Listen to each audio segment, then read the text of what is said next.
Welcome to Amanda's Mindset. I'm your host, Amanda Russo. Let me ask you, what does happiness mean to you? Is it something you naturally feel, or is it something you work towards every day?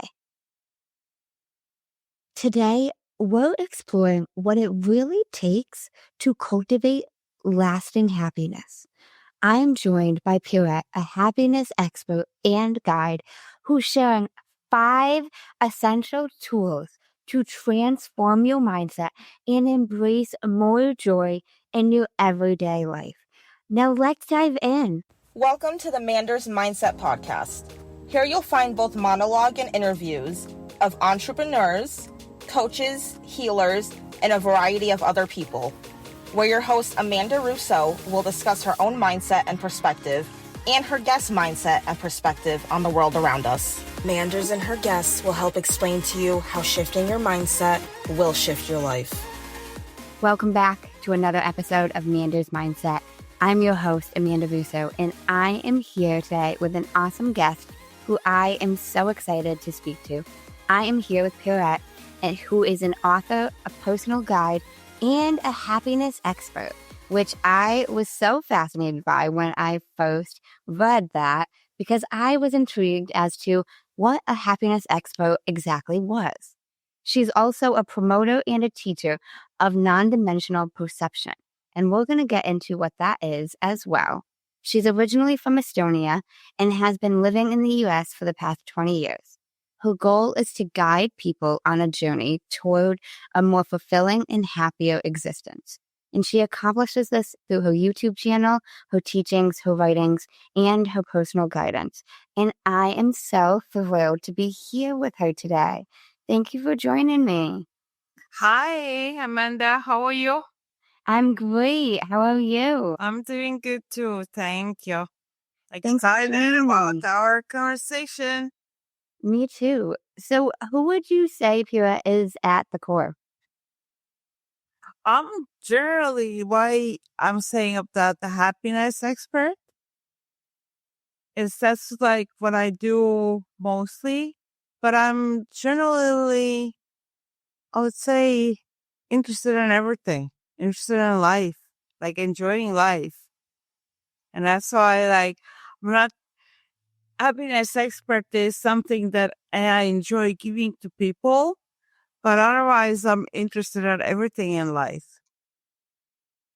That's awesome. So can you take us down memory lane and tell us a little bit about your family dynamic, childhood, upbringing, however deep you want to go with that? Oh, well, I'm originally from Estonia, which is a little country between Finland and Russia. But like you said, I've been living in US for 20 years now in Florida.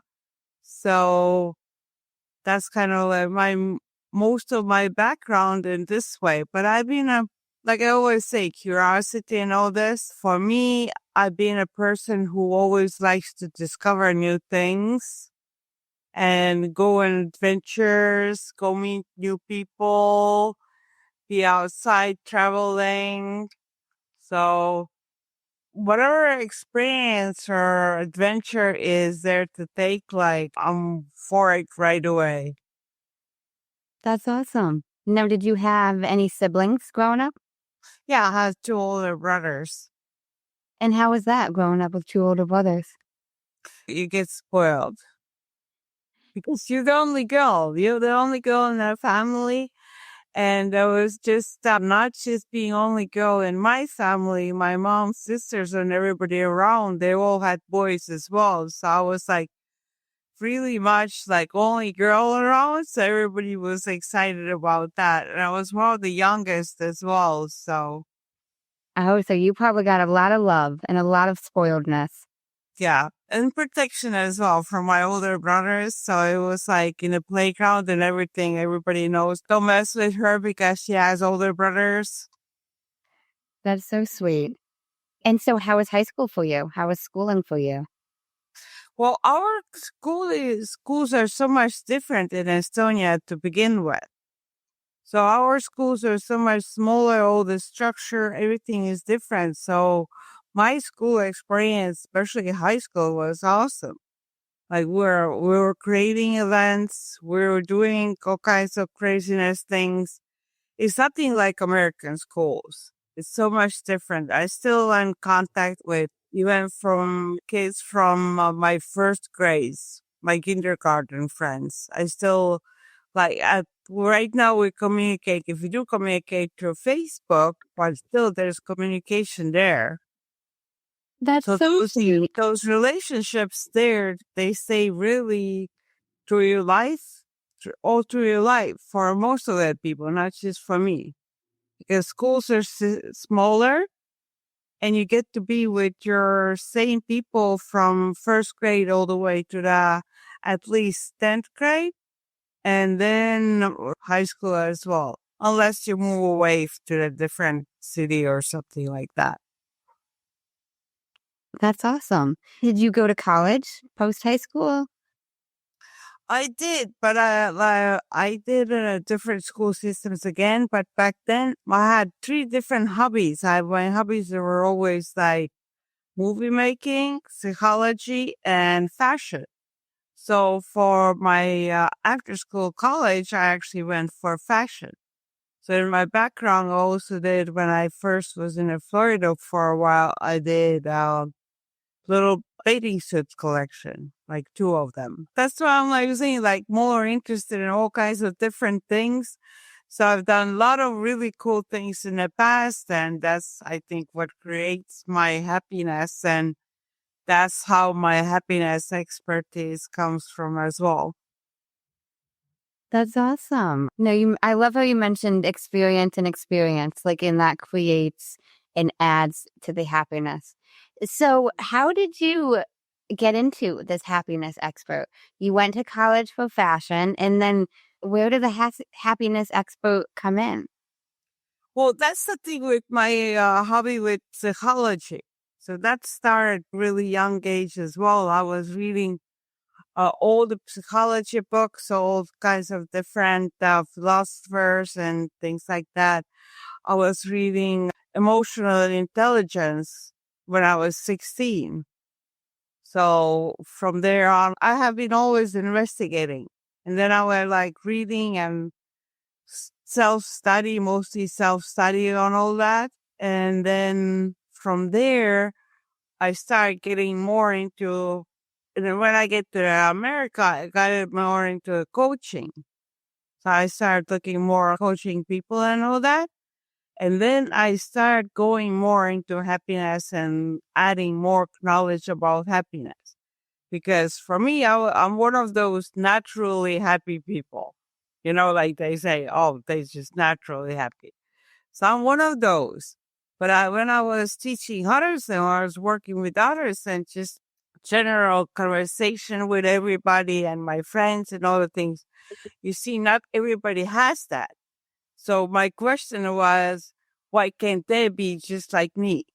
And I was like looking and there's reasons. It's not just easy, like not everybody is born with that, but there's ways to learn to have more of it in your life. And that's why I was like, how can I give them that as well? So I started studying more of it and teaching more of it. And when I was able to put expert behind it was when I knew like if somebody will ask me question, I can answer it. So I was like, okay, I can say it, I'm an expert type because I can answer all those questions now. I want to backtrack a tad. You mentioned coaching. What type of coaching did you get into, and when did you get into that? That was, I would say now, more than 20 years ago. And first it was just like personal coaching, like helping people through their setback, figure out what's going on in their life and how can they move forward. What can they do better? What was holding them back? And then, people just come. They come to like I'm there in the right place in the right moment. And that person who needs me, they just come in the right time and I help them through whatever is going on in their life in that moment. So, but that was already also before I started learning coaching, because I was even younger age with my friends. I was always the person when they had some kind of problems or something that was bothering them as serious as like eating disorders and something like that, and like having panic attacks or relationships, they came to me to ask for advice. And I'm like 17, 18, 19 years old. Has not even learned anything back then. I haven't even learned anything about it. And they're coming to ask me for advice. So it's kind of always been there naturally. And then I just added knowledge and certifications and things to it. So I have more of knowing, just also from curiosity, but also to have more tools to help them. That makes sense. Now, you mentioned how you're a naturally happy person and you uncovered that not everybody is like that. And I relate to that a lot because, so many people in my life have always asked, how are you so joyful going through XYZ? How is your mindset still so positive, even though you experienced whatever this hard thing is? So, how do you help people who don't have that naturally happiness feeling to themselves? Hmm. So first, what I teach them as well from my own perspective and everything is to understand that happiness is something that you're not supposed to be having 24/7. For me as well, what allows me to be happy is because I'm not expecting myself to be happy 24/7. I always go back to happiness, like with the rubber, like I stretch somewhere else, but always goes back in a happiness. But same time, there's sad moments. There's moments when I feel angry. There's moments when I feel scared. And I let myself feel all those other feelings as well. But then I go always find a way to go back to the happiness. And that's what I teach them as well. Those feelings that you have are okay. You have to process them. And then you go back to finding the things what creates happiness and joy in your life. But you don't try to think that, oh, only happy thoughts, only everything always had to be happy, because that's not being humanly possible. Because it's weird if you're going to have somebody dying in your family and you jumping around like nothing happened. You still have to feel sad and process the sadness and all the things. And like you say, how can you have all those other things going on and still be happy? Because you allow yourself to process those other feelings too. But you don't get stuck there. You process them, you let them go through, and then you find being back in a calmness and positive about what's coming up next. I like what you said about not getting stuck there. I think that's key, and processing it, allowing yourself to feel it. And they say you got to feel it in order to heal it. And, it's like not having that toxic positivity of being happy 24/7, but also knowing you can feel it, you can process it, and you can still go back to feeling happy. Mm-hmm. And you can even cry. Like crying is that biggest relief when something is really emotional, and crying doesn't have to be always negative. If you can find a way to cry because of that, you're so happy that you're crying, something really, really good happens, and that emotion sometimes comes out as tears as well. The happiness tears, they come out as well. Or when you're laughing so hard, you're starting tearing up. So it's just tears are to release that emotion. And if it's a sad emotion, then you release that sadness with your crying. But it's important because your body releases it, and then it's outside of your body. It's not inside anymore. And you feel so much lighter after crying, after releasing that other feeling. And with the happiness, after you release that happiness, it spreads all around you, around your family, around other people, everything like this. So that's one thing as well. People don't support, they should not hold their happiness back either. Because they should spread that out same way they're spreading, well, and they should actually switch, not spread so much when they're angry, but spread more when they feel happy. Nobody has problem to spreading out their anger, like they angry and they get it on everybody. But like when they're happy, they just hold it back a little bit. And actually, I figured out a lot of the things why people do hold back their happiness as well. Because when we're kids, we always been told, like, don't do this, don't laugh, don't get too excited. Like, when kids are running around and they're all over, they're really excited, really happy. And the parents start saying, like, don't go, don't run there, don't be like, all those joy and everything is like, I know there has to be an order, but there also had to be like some point where you allow them to do all those things, that laughing and being joyful. You have to let them enjoy those things as well. Because then they grow up, and then when they're adults, they know how to enjoy. Because if they don't learn as kids how to enjoy, how to show that happiness, or they think that's something wrong when they do it, then that's when they start holding it back and they're not going to do it as adults.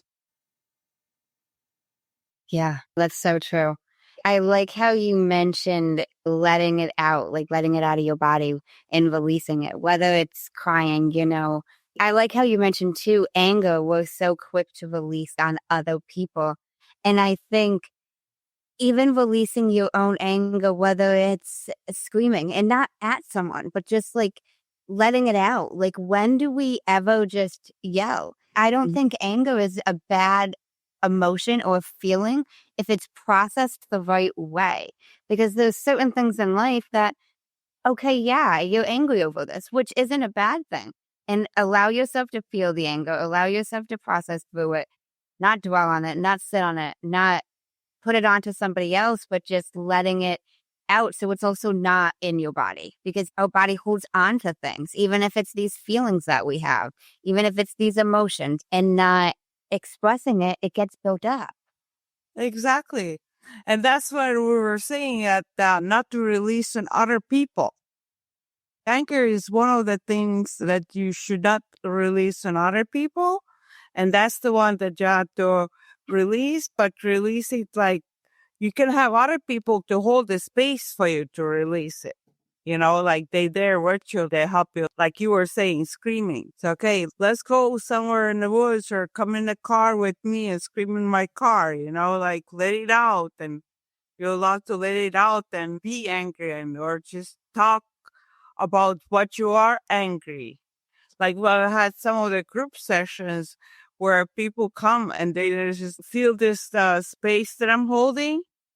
And sometimes the anger doesn't come out like with burst of angry sayings, comes out as crying as well.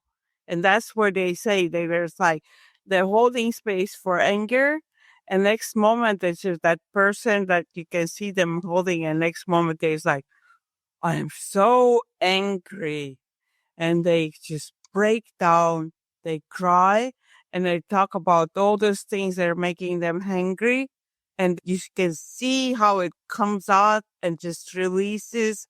And nobody has to do anything. They just have to hold the space to let them release that anger. So it's not inside of them anymore.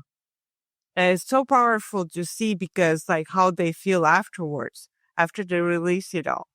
Because if they hold it in, then a lot of time, if they're inside the family, they take it out on their family. They take it out on it, screaming on their kids, because it doesn't really let it go out still. Because they scream at their kids, but they're not still letting out their anger. Anger still stays, even if they scream at their children, or they got to scream at their wife or husband or whoever it is. It still stays in. So you have to find a place, preferably somebody person, that you holds a space for you, and doesn't have to give advice, just to hold a space for you to talk what makes you angry and let it all out. Yeah. I like how you mentioned too about sometimes anger even shows up as crying. It can show up in many different ways and it might not look like the quote unquote anger at the surface. I facilitate something called breathwork detox. And at the end of it, we do what's called a CO2 dump, where we tell them to grab a pillow and just release it all, whether that's screaming, shaking, crying, like letting go of any built up emotions that are still in there. And it's one of the most powerful things ever because and I work with a lot of women, so many women are taught not to yell, that it's bad to be angry, to quiet your voice, to silence your voice. You shouldn't say these rude things or even like, oh, that's a bitchy comment. Sometimes just letting out a screaming into your pillow is such a release. It doesn't have to be like I'm screaming at you because I'm upset with you. I could just be releasing this anger. Mm-hmm. Yeah. And that's the main thing about with all the emotions, they need to be processed and released, not controlled the way people say controlling the emotions is not as right because you don't need to control them. You have to manage them and process them. So that's what the control is. It doesn't mean that you're controlling your emotions by not feeling them, but controlling your emotion is managing them and processing them. Yeah. I want to backtrack a tad. You mentioned about how not silencing the kids when they are excited and they're happy, and because that builds and creates adults basically that can't express their emotions. And personally, not from my mom, but so many people in my family, I always heard the quiet down or you're being too loud because I was always very expressive. Mm. It's something that later in my life, I've had to really work towards becoming expressive again because it's something I shut down for so long, which it was such a subtle and not even harmful comment that was said to me, but it's like, quiet down or like, you got to be quiet here. And we're creating kids to not be able to show their happiness or creating now to be adults that don't feel like they can show it, you know? And that's exactly what we're having a problem now. We have all this generation of adults who think that showing their joy and happiness is not allowed. A lot of them they are actually happy, but they feel that they're not supposed to be showing it. They're supposed to be holding it back. They should behave in certain way. It's not appropriate. Like they even say, like, if you're showing that you're happy when in front of somebody else, or maybe they're not happy and you're making them feel bad. First of all, we have to think, oh, it's not true because you're supposed to be showing the happiness and then they're gonna have to see you showing the happiness and they will learn from that.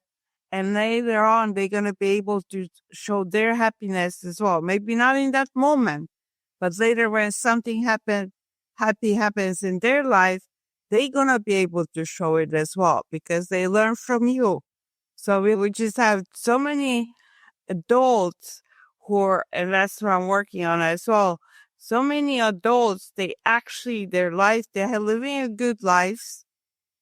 Like most of the things are good in their life, but they don't allow themselves to say that they're happy, or they don't allow themselves feel happy about all those good things that they have, you know? And that's why I say to people, and I teach, you're allowed to be happy and you're allowed to be expressing your happiness.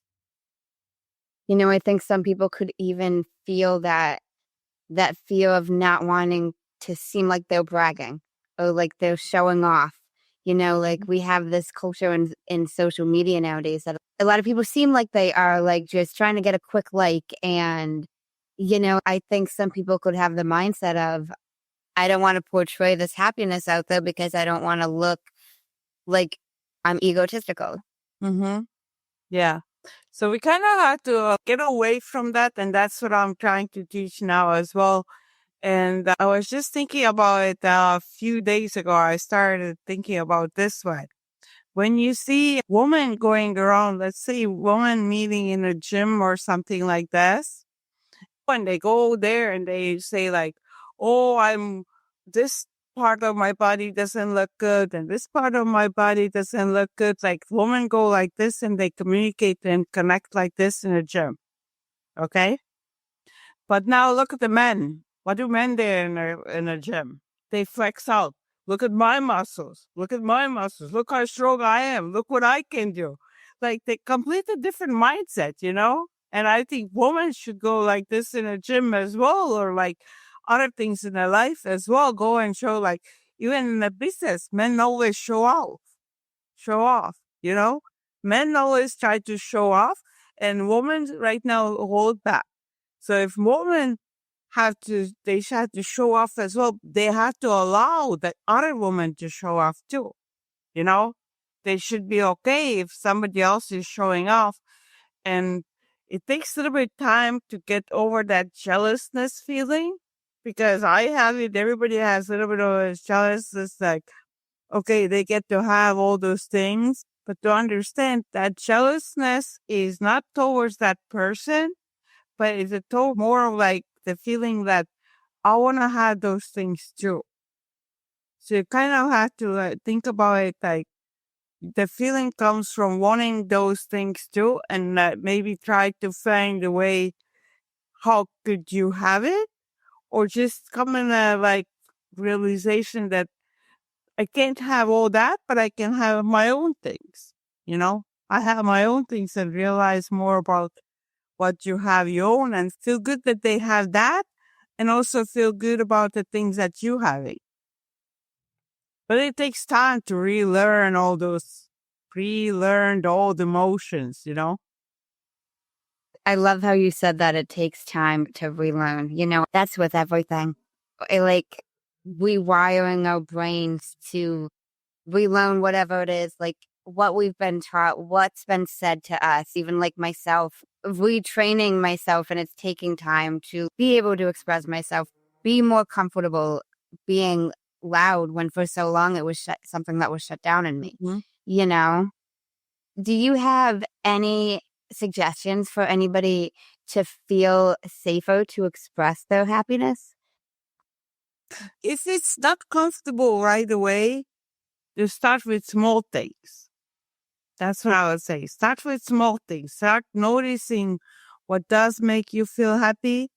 Like even if a small thing like walking your dog and you feel happy, but realize that I feel happy right now. Or just sitting down and eating something that you like or having your favorite drink. So just sit there and notice that I feel happy right now. Just notice those little moments when you feel happy and you just smile about it. If you notice when you're happy, those little moments when you're happy, you notice that and you allow yourself to have that. Then next thing I would say is, well, allow other people to be happy too. It's like kids or your relatives. And if you see there's something good about their life when they're sharing something good, be happy with that. Like for me, it's easy, but for some people, it's harder. Some people, they feel like jealousy about it or something this. And there's even people who don't like to see other people happy at all. They like, as soon as somebody starts talking about something that makes them happy, they start bringing them down. They start saying, oh, it's nothing, or start saying some bad comments about it. So you kind of have to set boundaries and let those, whatever those people are saying, don't take it personally. Don't even let it get it in your mind. Sometimes it still gets in your mind because your brain just records it. Your brain is a little recorder and just takes those words in. But then you have to process and say that those negative things that they were saying, they were not actually directed to me. They were something that were inside of them, bothering them. So you just have to learn not to take it personally if somebody says something not nice, which you know is not true. If they say something corrected, like correcting something that you actually know that you did wrong, you have to take responsibility for that. But a lot of times we just know that they say some bad comment just to make you feel bad. And if you know that's the case, then you just have to say that, okay, that's not personal. That's their problem. Has nothing to do with me. I like everything you mentioned there. So noticing and becoming aware of what makes you happy, whether it's the small things, whether it's walking your dog, something you're drinking, anything, allowing yourself to feel it and allowing other people to feel happiness. I love that one. I don't think I've heard that. I've heard people talk about happiness and joy and how to increase it and embody it more. I don't think I've ever heard anybody mentioning about allowing other people to be happy and embracing it. I took from what you said there as well. Like when other people experience happy moments in their lives, like encouraging their happiness and buying into it, like giving them that encouragement, giving them that positive reinforcement. I love that. When I work with them or even with my friends as well, it's like when they have something good happen in their life, I tell them the same thing. Enjoy this moment. Allow yourself enjoy it. Be proud of it. You accomplished something. Be proud of that little thing that you did. It seems little to you, but it's actually a big thing. Celebrate those little things. Celebration doesn't have to be that you're celebrating with a party or something. Celebration is also if you acknowledge that something is good. That's a celebration. Yes. Yes. I love that. I love everything you said there. I think a lot of us are so quick to accomplish a goal or hit a task and just move on to the next thing. And even if it's a small thing, it's like allowing yourself to experience that happiness. And hell, even if it is like jumping up and down and like this up and letting your body feel that happiness, it doesn't have to be a huge grand old celebration, but it's like life gets hard at times. And I think a great way to shift your mindset is feeling these and celebrating these small wins, whatever they may be. If you handled something better than you would have in the past, if you learned something new, if you like, it doesn't have to be this big grand old, like, I started my own business. I created a podcast. Like it can be, I hit a PR at the gym. It can be something little, like. Yeah, like even this, I did the dishes. Bravo. I wasn't tempted. I did the dishes or whatever. I did laundry. It's like small things like that. It's just like give yourself a little gratitude. And that's another thing as well. We always look for gratitude from somebody else. Like I'm thankful for myself. If I get some little things done, I said, tell myself thank you. I'm not looking somebody else to thank me for like little things that I do for myself, or even if I do something for somebody else and they don't say thank you, I still say thank you for myself, you know? Yeah, I love how you said that. And like focusing on the good. The more you focus on the good, the more good you're going to see. And I love how you mentioned telling yourself thank you. I think that's so key. Even when we do something or accomplish something, saying good job to ourselves. Mm-hmm. I don't know if you've heard of Mel Robbins, but she has this, yeah, she has this, I don't know if it's a saying. I think there was even a book she wrote about high-fiving the mirror and giving that physical good job, like reminding yourself, even like I had mentioned, jumping up and down, which might seem like an extreme thing. But your body sees and feels this change of like, yeah, this is awesome. Like, hell yeah, you know? Because your body actually has a natural way of expressing happiness. You've seen how like some moments where people like win something or even small wins and things like that. And they have this feeling of like even singing or dancing, like you say, the little dance, it just comes naturally. Or they feel like hugging somebody, or they feel like even kissing somebody in that moment. You see the people like something really good happens and they just go and hug and kiss people and like all this with the happiness. So that's the way to express it. And it should be more allowed and okay in a society. Like it's okay, and we should encourage it. We talk about a lot of a happiness thing, and then people go like, but they don't feel this way. And then they go back on like, "Oh, I don't make it complicated. I always just go sadness, fear, and anger." So, and it's okay when those feelings come around too. Now, now you have this happiness, but then it's okay if some days you don't have this happiness and you're sad. Then you let yourself to be sad for that moment. But again, like you just want to make sure that the most of the time you're in the happiness feeling, that's when and the positive happiness, and it's kind of like encouragement towards the enthusiastic view of future. So you have to create that for yourself, that think of like, yes, future can be better, and how can it be better? You have to believe that if things are not okay right now, there's something that you can do, small steps or something towards make things better. Yeah. No, I love that. And focusing on what you can do, not what you can't, like whatever the small step is. Mm-hmm. Exactly. Because when people think, oh, and even me, like when I'm thinking like big jumps, like, oh, I want to be there one day, this is what I want to be doing, I still have to understand it takes time and it takes steps to get there. As much as I want it to happen right now in here, some of those things is just not possible to be happening right now. But they make me make goals, little goals to achieve those other things. So like step by step, I have to go. If I want that big thing, there are steps I have to take. Be okay if some of the things don't happen.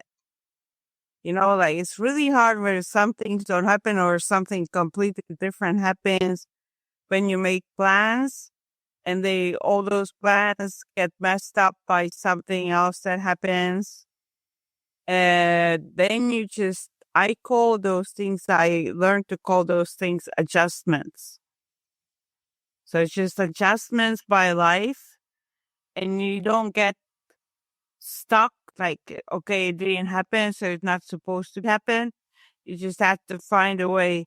Well, maybe something else should come out of it, or maybe I should do it differently instead of just settle like, oh, it's not supposed to be happening, so now I'm not doing nothing. So you just figure out, adjust, and think about like, either I'm supposed to be doing a little bit differently, or either I have to do something different.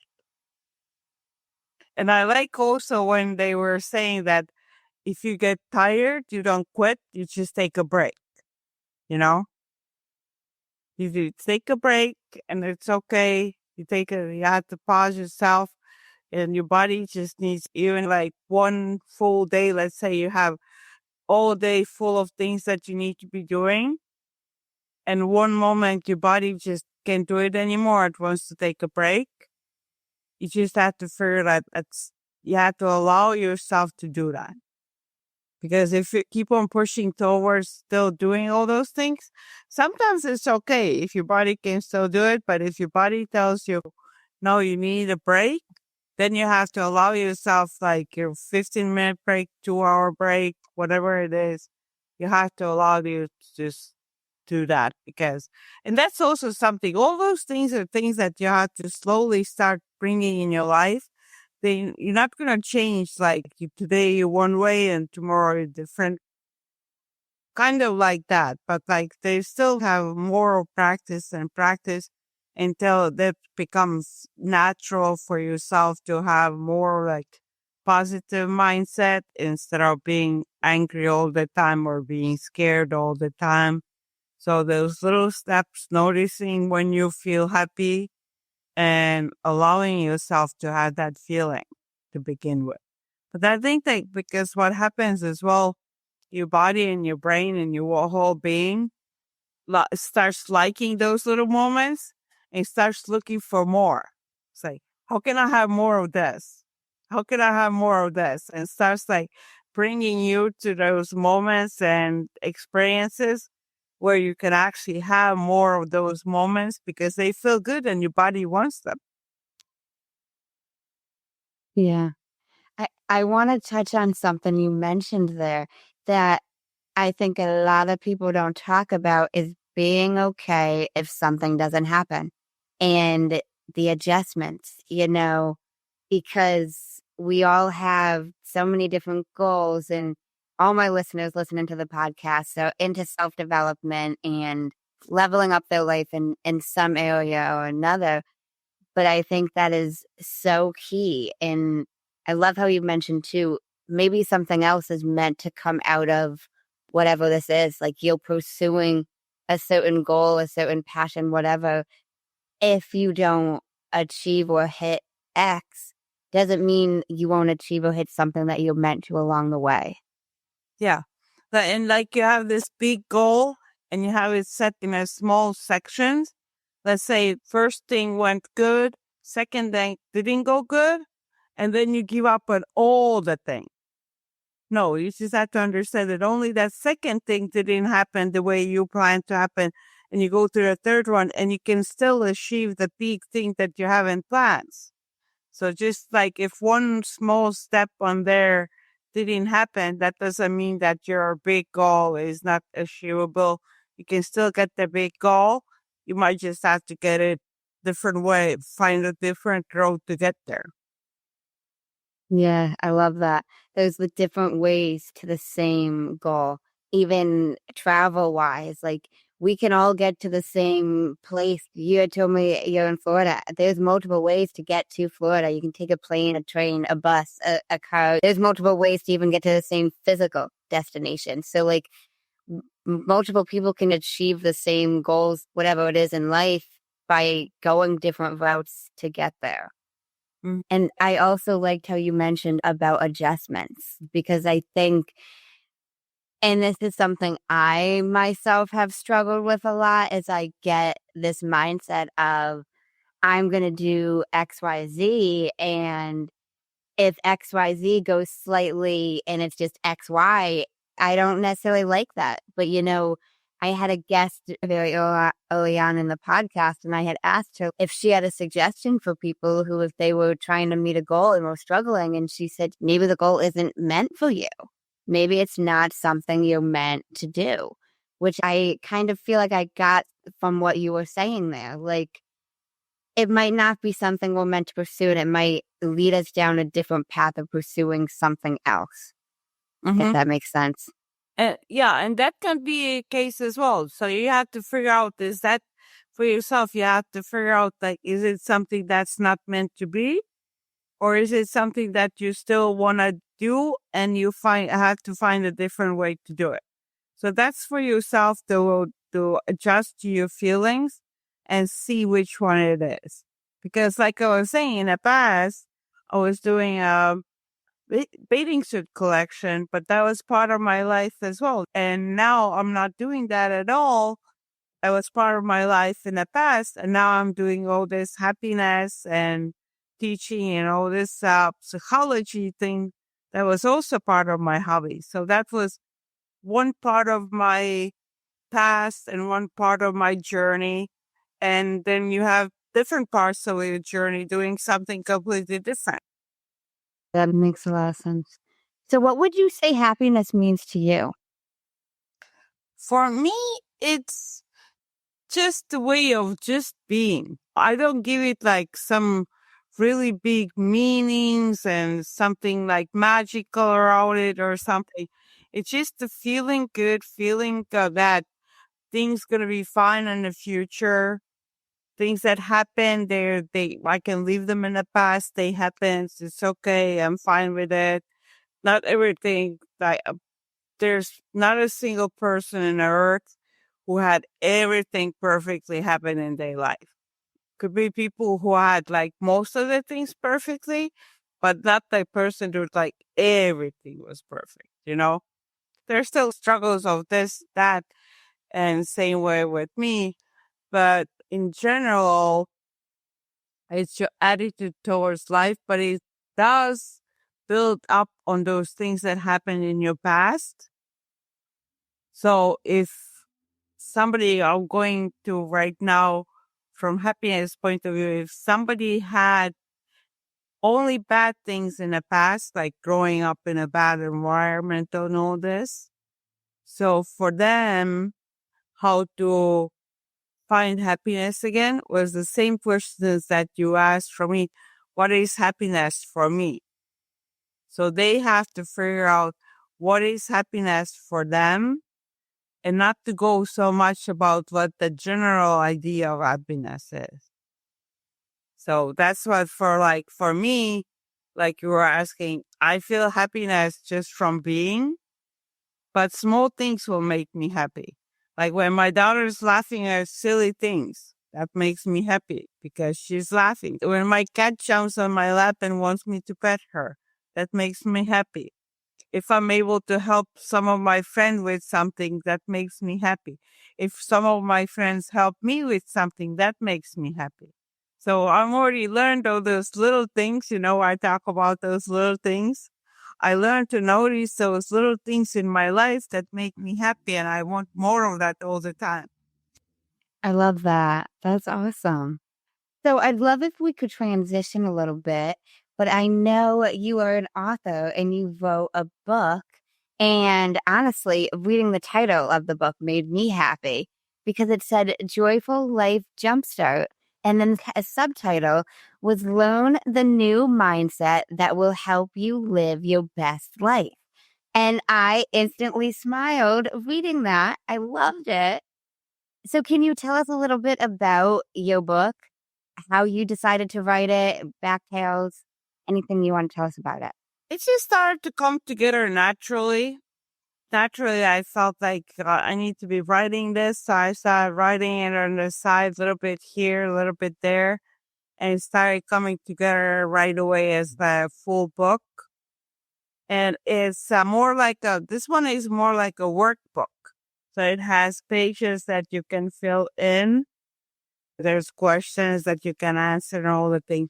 But it helps you to understand how to learn from the past, like what happens, analyze your past, and then analyze where you are right now, like what's happening in your life right now, and then make plans like how do you want your future to be. But it's all from the positive point of view. So you have the negative things that happened in your life, but you don't have to carry it with them through all your life. Like, you know how many times we carry something that's happened to us when we were children? We still talk about that one thing that happened when we were 5, carrying it. We've been carrying it for like now 20 years. But it takes tools, different type of tools, and learning how to let it go sometimes. I had used some of the tools as even writing a letter, like readjusting that moment. There was something that when I was a kid, somebody said, and I was writing a letter from that person saying completely opposite as it was said by them. So that will help to get rid of that saying that has been in my head for 20 years. Just because somebody say, but like things like that, or something happened and you just have to find a way to release it, maybe with meditation or sound healing. There's different types of tools for each situation that you've been carrying with you, like traumas and all this, but you have to, it's important not to carry them with you. And now I've learned like most of the things, what happened like yesterday or something, now when I already been practiced for a long time, now the new things that happen, I leave them right away in that moment or right the next day or something like this. I don't take them with me to the next moment or the next day or anything like that. So as fast as I can leave them behind, I leave them behind right away. I don't take them with me. And also, when we go to other thing that I teach, the end-dimensional perception, for people to understand that only like our body is actually like our physical 3D body is actually always in the present moment. Like our body can't go past or the future. It's always in the present moment. It's only our mind, not even our brain, but only our mind who can access the memories from the past and ideas and images that we have for the future. But reality in our matter, our dimensional 3D body and everything, is our body is actually multidimensional as well, but we mostly see the 3D body. But it's always in this moment. Or now it's already next moment. Now it's already next moment. So the moments move around, but it's still always in now. So we have to understand that the past is already gone. It's not here anymore. And the future is something that we are creating. That makes a lot of sense. That's awesome, though. And I want to read a quote that you have at the front of the book that I loved because it reminded me of something very similar that I myself say a lot. But the listeners, my clients, everybody hears me say all the time, we're here, then we're not, because we're all going to die one day. And you have in here, one day you are going to die. How do you want to live before that? Mm-hmm. I love that, and it's like not morbidly, but I've been thinking so much more about death and end of life as I've gotten older, and I'm still pretty young. I'm only 28, but it's just like, none of us are living forever, regardless of your beliefs, like past life, reincarnation, what have you. Like in this body as Amanda Ann Russo, I'm living once. So, like, how do I want to do it? How do I want to live while I'm here? Mm-hmm. And actually, people, that's the hard part for people to acknowledge because people are scared of the dying thing. So it was actually because you were saying that title, that the one that I have inside for a subtitle. And that was actually in front of the book. In my first editions, it was in front of the book. The one day you are going to die. How do you want to live? Before that was actually in here instead of, that's the second edition because people didn't like to read the dying part in the front in the beginning. So that one didn't sell as good as the new subline with the learning to learn the new mindset. Mm-hmm. Wow, I'm speechless at that. I Yeah. can't say I'm surprised though, because mindset is such a catchy term. I host a mindset podcast, but like it's such a catchy term. You hear like mindset, shift your mindset, have a better, all these different things about like mind, the brain, whatever. A lot of people don't talk about death. Oh, it's more taboo. So, wow. And Yeah. so you switched it. Yeah, I switched it because there were people didn't like that in the front of that. They okay with having it inside. It's okay to have it inside because then they already like, okay, now I get it. But like in the front, they didn't like it. It didn't sound like there is difference between how it's solved with that one and how it sounds with learn the new mindset. Now, did you ask for feedback or what made you make that change? How do you know people preferred? Think how I noticed it. I think I noticed it. I didn't ask for feedback, but I noticed it from the sales. So I noticed that it was not selling and I noticed the people's attitude as well when they were reading it, intuition wise. I like when I saw people like reading it, you can see them like almost like having that fear of death, like reminding them about dying, like you're that moment. And then maybe it makes even sense. They're not if you think of something that tells you that you're going to die, which is you have to come in realization that one day it will happen. So it is all about how you are having this experience and what you are doing now. Like you were just saying, how do you want to live this life? I want to live as long as possible. Like I'm hoping like over 100. And I want to make it awesome, you know? Yeah, I get it. I love that though. I think that's such a great mindset and way to look at life is like not in the negative perception of knowing and focusing on death, but just Mhm. knowing that you're here, then you're not. And what do you want to do while you are here?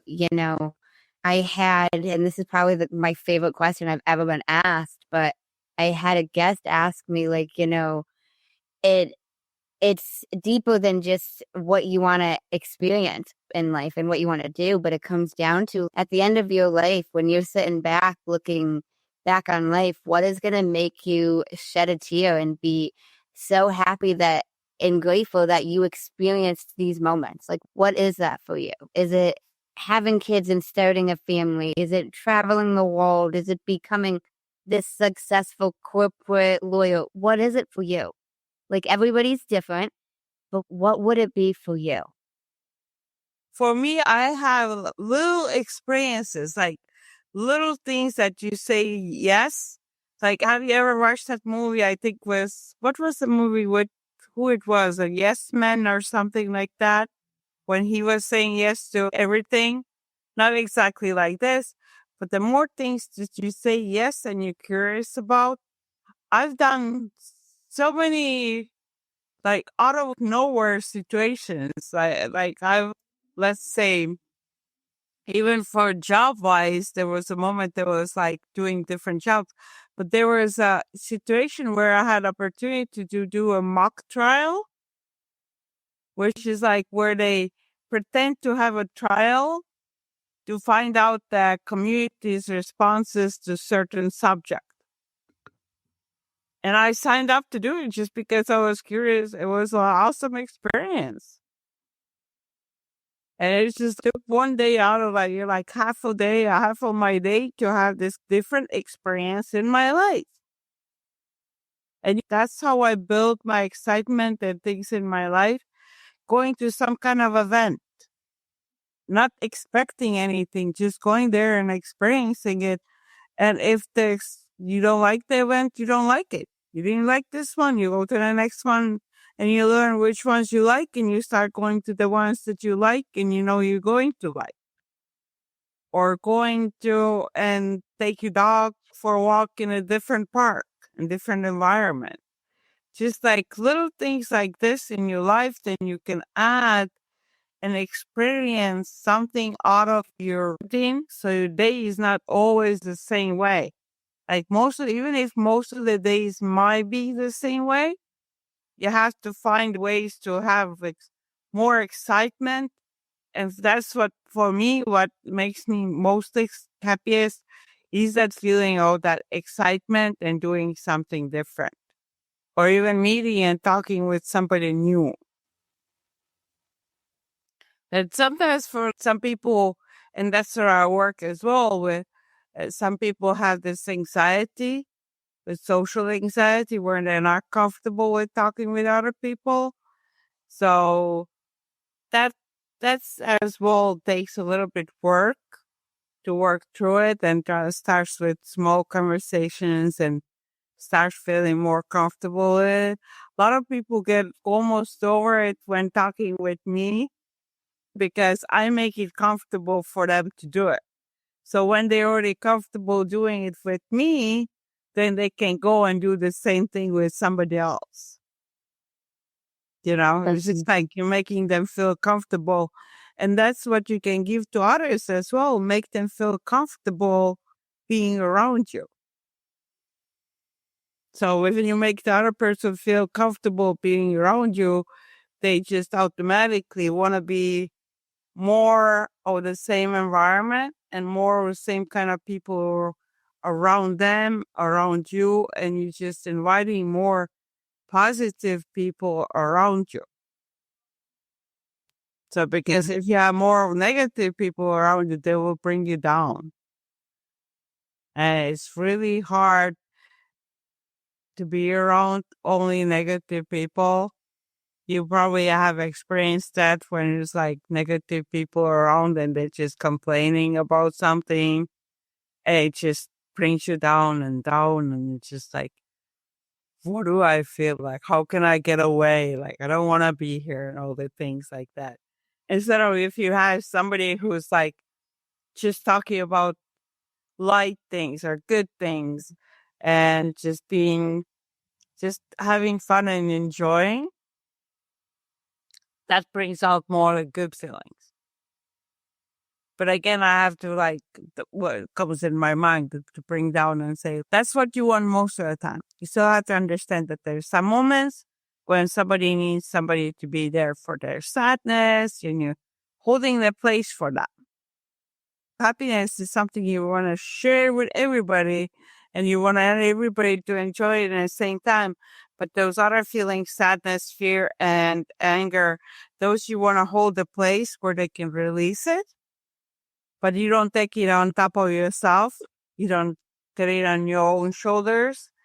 And you don't spread it all around and leave it there for everybody else to want to feel the same way. You process it yourself with holding a space.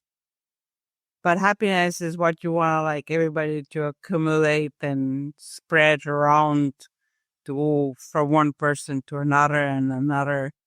But for those other people, other feelings, you hold the space and you let it release and then you just let it disappear.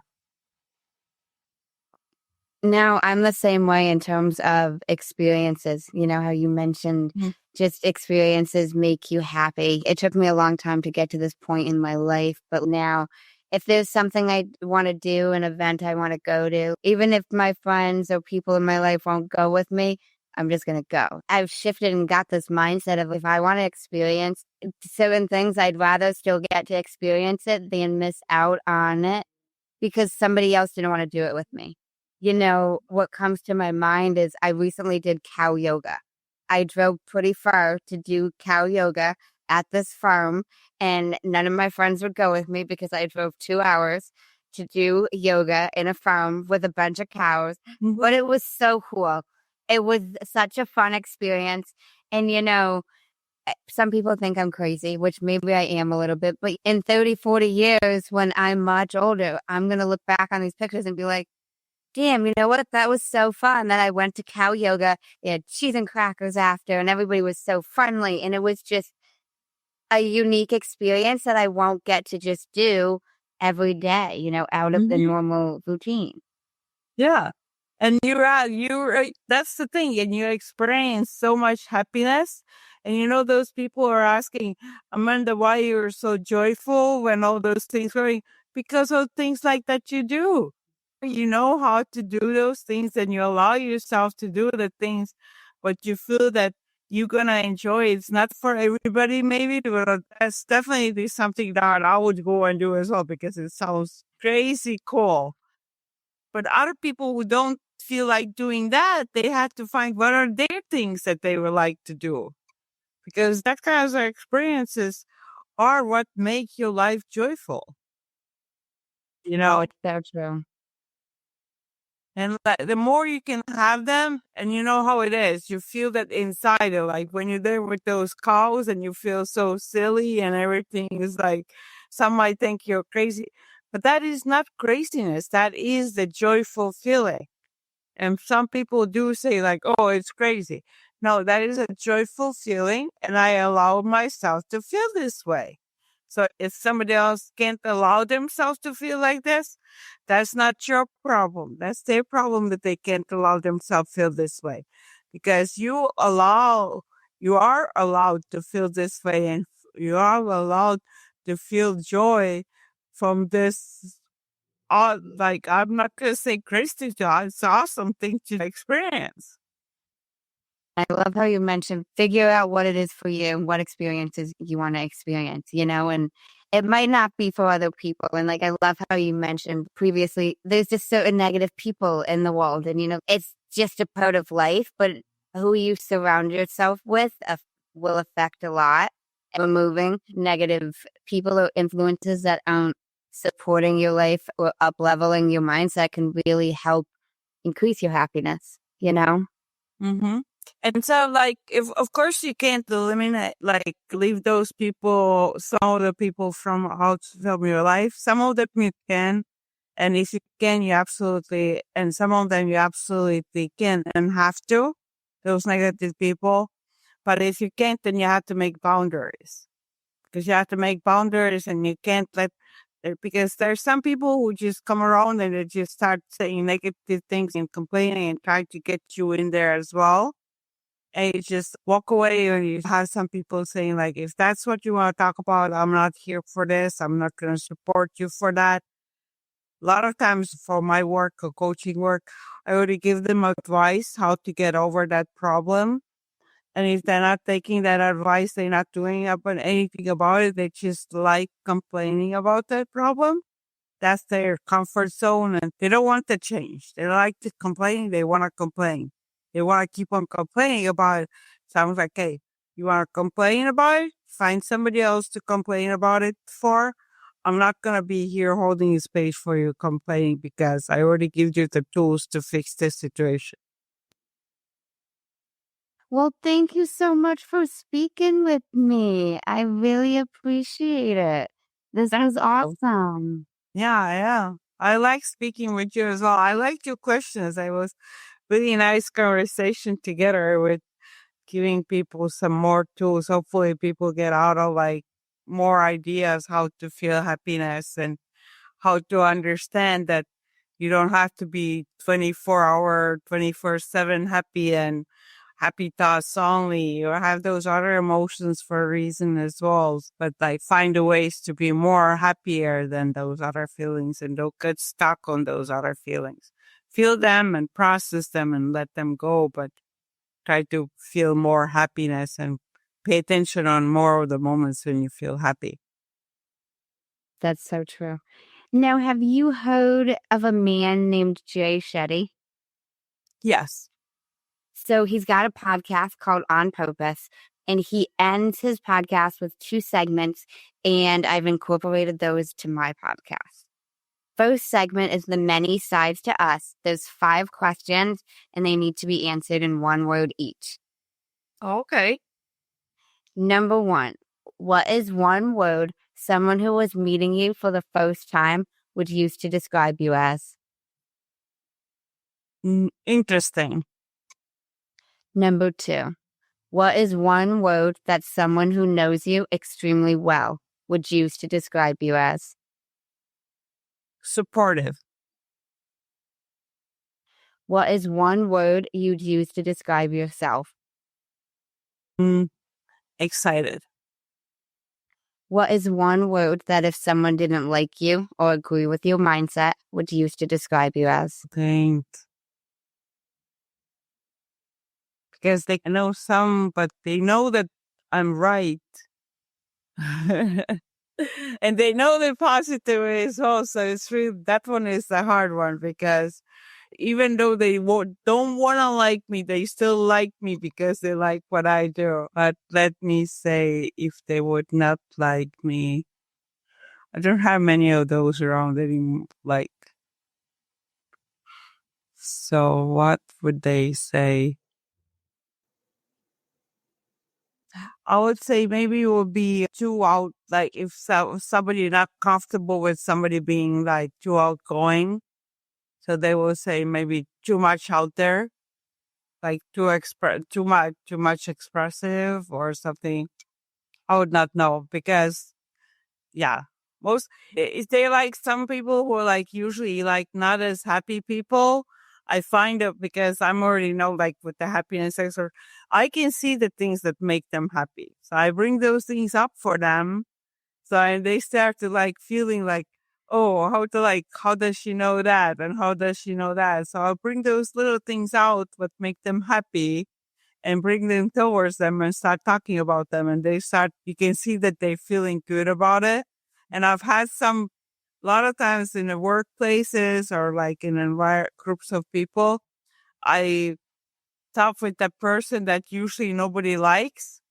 And I talk with that person, and like that person usually starts liking me as well. And she's like, and other people like, why does she like you? Or like, she doesn't like anybody. Well, because I know how to talk with them and bring out the things that they like, make them see the life a little bit differently. What is one word you're embodying right now? Bigger change. Oh, that's 2 words. Bigger changes. Changes. The second segment is the final 5, and there's 5 questions, and they can be answered in up to a sentence. What is the best advice you've heard or received? It was actually, I a little bit changed it. It was that if somebody offers you something, you accept it. And I changed it for myself. I said, if somebody offers me something good, then I will accept it. You know? But they were like, I remember a long time ago, somebody said they were giving me something.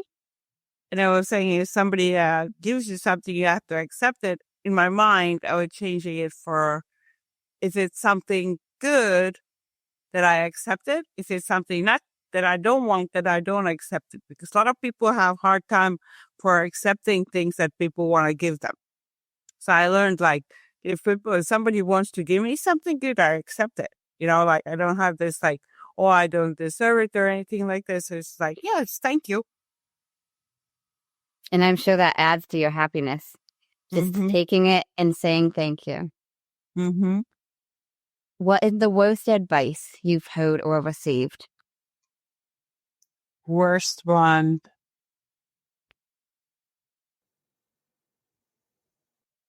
I think, I don't know if it's this advice, but I think it's when people say it's not supposed to be.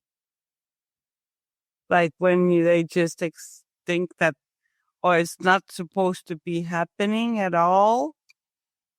So instead of like we talked about before, that adjusting or finding different ways, or if you still is really something that you want, then there's a ways to maybe not to get this exactly the same thing, but something like this, but just simply giving up because the reason of, oh, it's not supposed to be happening, and then just giving up right away without even trying.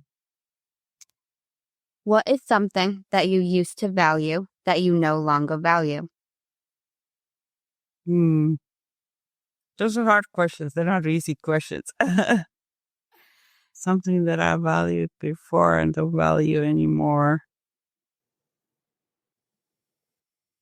Not to, I actually, there was one thing, it was like, it's not, I don't know if it directly answers the question, but it was thinking that I have to prove that I can do it myself. And I've realized I don't have to prove anybody anything. I can accept everybody's help. I can ask for help. I don't have to prove to anybody that I have to be doing it all by myself. It's like just that realization that I don't have to, first of all, prove anything to anybody. And a second part, that I don't have to prove that I can do it myself without help, because why wouldn't I accept the help? It makes things easier. If you could describe what you would want your legacy to be as if someone was reading it, what would you want it to say? I wanted it to say that I made people feel more joyful, more cheerful, more happy about their life. Just even everyday life, nothing, doesn't have to be anything big, that I just made them feel good for even for a moment or for the rest of their life. That's beautiful. If you could create one law in the world that everyone had to follow, what would it be? And I want to know why. One law. So that's really goes back in my mind. That goes, you know what? That goes to actually towards something that's we not doesn't connect to like happiness or any of this. It's more like serious problem in the world. But that goes towards sex. Can we talk about that in a show? But the law would be that people are not allowed to have sex with somebody who's not 100% agreed to have sex with them. Like there's no children or people with disabilities or any of that type of, if the like abuse or something like rapes and things like that is completely would be absolutely unacceptable unless the person is agreed to like whatever they're doing, but like the person has to be able to agree and have agreed. That would be the law that I would like to have in the world. Well, thank you so much for speaking with me. Yeah, thank you. That was really good. I like the questions and they were not easy. It was really challenging. And I was like, ooh, I have to think about that. I know they are challenging, thought-provoking. They make you think. So where can the listeners connect with you and find out more about you? They want to get in touch. Right now, mostly from YouTube is good. YouTube and like the Piret show. That's where I do my happiness. I'm starting my Patreon accounts. So there's going to be two different ones, one for happiness and one for n-dimensional perception. And also Twitter right now. Same thing. I think it's Piret happiness. So because I'm using those platforms right now because I'm getting more like tighter into not making my groups and like my followers in their groups. Okay, awesome. But I will tell them to like follow in YouTube and start from there. Yes, definitely. And I will link that in the show notes. I have tuned into some of your YouTube shows, so they are definitely very informative. So I will link that in the show notes for everybody to connect with you. And do you have any final words for the listeners? No pressure whatsoever, but I do like to just spit it back to the guests for any final words that they'd like to share. I would do two different things. First of all, I want to do what I do with all the guests that I have in my show, or like now I'm doing with when I'm in somebody else's show as well. That I'll ask you, Amanda, what makes you feel happy, or what is happiness for you? What is happiness for me? Happiness for me is just living every day authentically to me. And that could be different every single day. And I do think that is different every day. But again, just living authentically, even like I mentioned, going to cow yoga. And that's pretty prevalent in my mind because it's something I did just this month. But I had so many people say to me, why would you drive that far for yoga? And it's like, I'm still so happy over the fact that I did this yoga class. And it's like, yeah, it took a lot of time because from driving, from being in the class, but happiness to me is just embodying these things that I want to do. For the longest time, I spent time not doing things that would make me happy, either because of what people said or because people didn't want to do it with me. And that honestly decreased my happiness because I had more of the FOMO, like the fear of missing out. And it was like, oh, I wonder what this would have been like rather than I'm glad I took the 4-hour trip for yoga, and it just, Mm-hmm. so that's what I would Yes, find happiness. what happened? You created an awesome experience for yourself that you can have with you for the rest of your life. Whenever in your life, you can go back to that moment and remember how cool and fun it was. And that will, anytime that you think about it in your life, like 20 years from now, 60 years from now, it will bring you a feeling of joy that you did it. That's why. That could be easy, like the easy reason why you did it. The same gives me joy. I enjoyed it. I had fun. You don't need any other reasons. So that's one thing that I like always doing, asking people what makes them feel, what happiness means them. And what I want to end with is to the listeners and viewers is to allow yourself to be happy. That's the most important. Allow yourself to be happy and feel that happiness feeling. So just like, even if you start small and then just make it bigger and share it with your friends and family and share when they feel happy as well. So create that safe place for everybody to feel happy, like men in a gym, flex it out, show it to everybody. So show your happiness and share it with others. Well, thank you so much. I really appreciate it. Thank you, Amanda. And thank you guys for tuning in to another episode of Meander's Mindset. Thank you guys for tuning in to another episode of Meander's Mindset. I really hope you enjoyed this inspiring conversation with Piret. And I hope it helps you embrace and cultivate more lasting happiness in your lives. Before we wrap up, here are the key takeaways from today's episode with Piret. And here is a refresher on the 5 tools that Piret shared with us. The first one being embracing all emotions. Happiness doesn't mean being joyful 24/7. Allow yourself to feel sadness, anger, fear, all of the emotions. Processing these emotions is essential to finding and cultivating harmony in your life. Next, notice the small moments of joy. Happiness is in the little things. Walking your dog, petting your animal, enjoying your favorite drink, having lunch with a friend. Recognize and savor those little moments. They will help you through so much. Third, make sure to celebrate your achievements. The small ones, the big ones, any and all achievements are worth celebrating. Even completing simple tasks is worth celebrating and building that positive momentum.